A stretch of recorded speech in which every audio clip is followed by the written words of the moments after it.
Assalamualaikum warahmatullahi wabarakatuh. Kali ini saya akan mempresentasikan materi fikih tentang kepemilikan. Kepemilikan adalah kekuasaan yang didukung secara sosial untuk memegang kontrol terhadap sesuatu yang dimiliki secara eksklusif dan menggunakannya untuk tujuan pribadi atau kelompok. Dasar-dasar kepemilikan ada 3, yaitu ilahiyah, akhlak, dan kemanusiaan.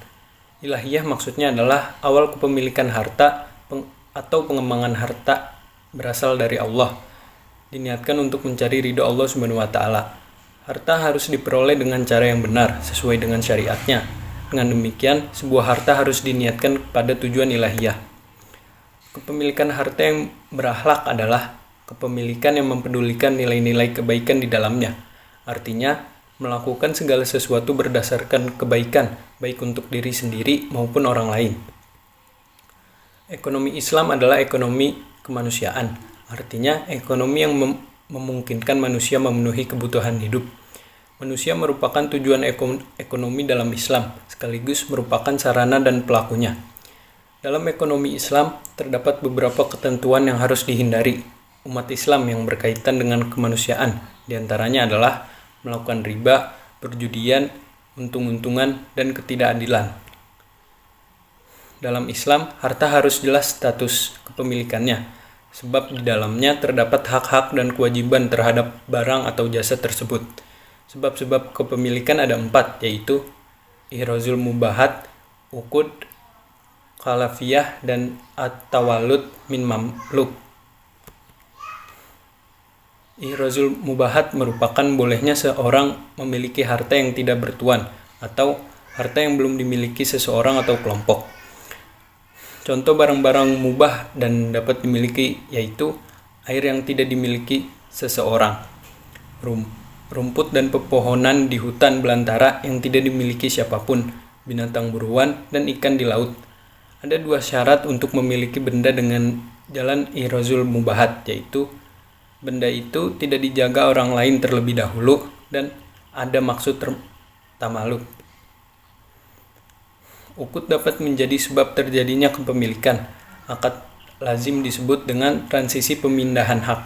Maksudnya pertalian antara ijab dan qabul sesuai dengan ketentuan. Misalnya akad jual beli tanah, sewa menyewa, hadiah, dan hibah harta.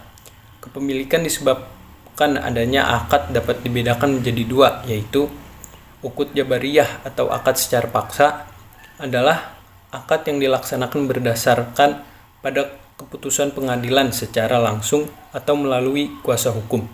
Contohnya, menjual harta orang yang berhutang secara paksa atau keterpaksaan menjual harta berupa tanah dan pekarangan untuk melunasi hutang.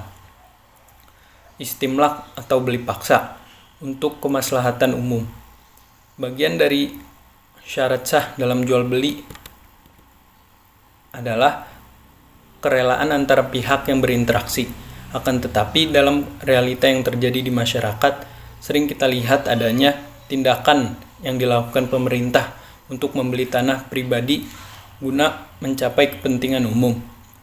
Hal tersebut terkadang dilakukan dengan kerelaan pemilik ataupun dengan keterpaksaan pemilik yang harus melaksanakan hak karena untuk kepentingan umum, seperti jalan tol. Muncullah kesan memaksa yang bertentangan dengan syariat sah jual beli. Khalafiyah adalah penggantian posisi dari satu pihak ke pihak lainnya yang dalam prosesnya tiada persetujuan. Misalnya, harta warisan, harta yang dimiliki karena khalafiyah ada 2 macam, yaitu khalafiyah syahsun an syahsin, yakni kepemilikan suatu harta dari harta yang ditinggalkan oleh pewaris. Ahli pewaris sebatas memiliki harta, bukan mewarisi utang pewaris. Dan khalafiyah syai'un an syai'in, yakni seseorang merugikan barang atau harta milik orang lain dan barang itu rusak atau hilang di tangannya, maka atas perbuatannya dia wajib mengganti kerugian. At-tawallud min mamluk adalah kepemilikan yang disebabkan oleh benda yang sebelumnya telah dimiliki seseorang. Misalnya adalah seseorang yang memiliki pohon yang menghasilkan buah. Buah itu otomatis menjadi milik si pemilik pohon. Pengertian dan dasar hukum akad. Arti akad menurut bahasa adalah ikatan atau persetujuan. Menurut istilah, akad adalah transaksi atau kesepakatan antara seseorang yang menyerahkan dan yang menerima dalam melaksanakan perbuatan. Contoh adalah akad jual beli, sewa menyewa, atau akad nikah. Macam-macam kepemilikan ada 3, yaitu kepemilikan penuh, kepemilikan materi, dan kepemilikan manfaat. Ihya al-mawat adalah menghidupkan tanah yang mati. Maksudnya adalah tanah yang tidak dimiliki seseorang atau tanah yang tidak bertuan. Islam membolehkan umatnya menghidupkan tanah yang mati sekaligus menjadi milik orang yang menghidupkannya. Pembentukan akad.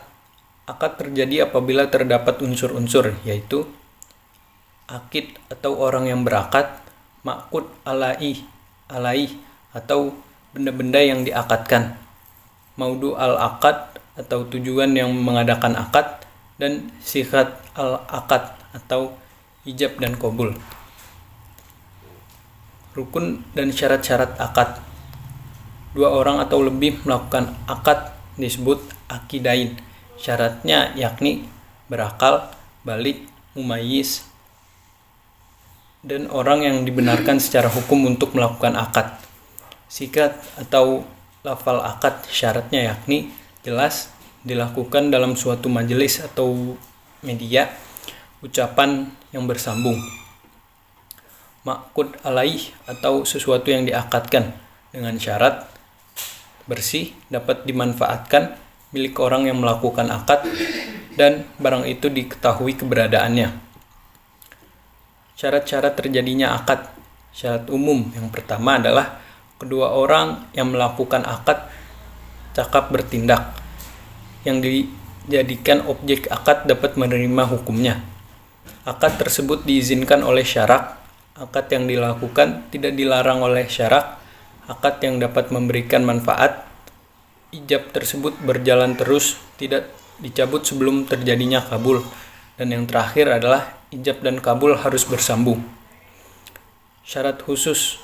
Syarat yang bersifat khusus adalah syarat-syarat yang wujudnya wajib ada dalam sebagian akad.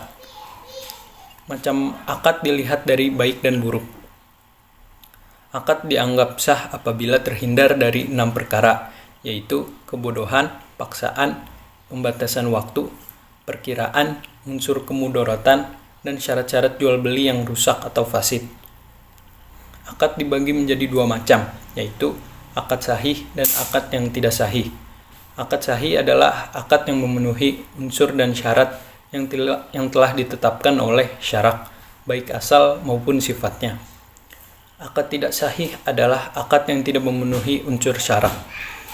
Maksudnya, tidak sahih adalah tidak memenuhi syarat dan rukun, serta tidak ada objek akad. Misalnya, akad dianggap fasid apabila objek akad tidak diketahui, meskipun telah memenuhi rukun dan syarat. Artinya, jika barang tidak kelihatan atau tidak berada di tempat, maka akad tidak sah. Macam-macam akad. Yang pertama ada akad munjis, akad mu'alaq, akad mudof. Macam-macam akad dilihat dari tata pelaksanaannya, dan ada 5 macam, yaitu akad lisan, akad tulisan, akad perantara utusan, akad isyarat, dan akad mu'attah. Hikmah akad ada diantaranya munculnya pertanggungjawaban moral dan material, timbulnya rasa ketentraman dan kepuasan dari kedua belah pihak, terhindarnya perselisihan dari kedua belah pihak. Yang ketiga, terhindar dari pemilikan harta yang tidak sah. Dan yang terakhir adalah status kepemilikan terhadap harta menjadi jelas. Sekian dari saya. Assalamualaikum warahmatullahi wabarakatuh.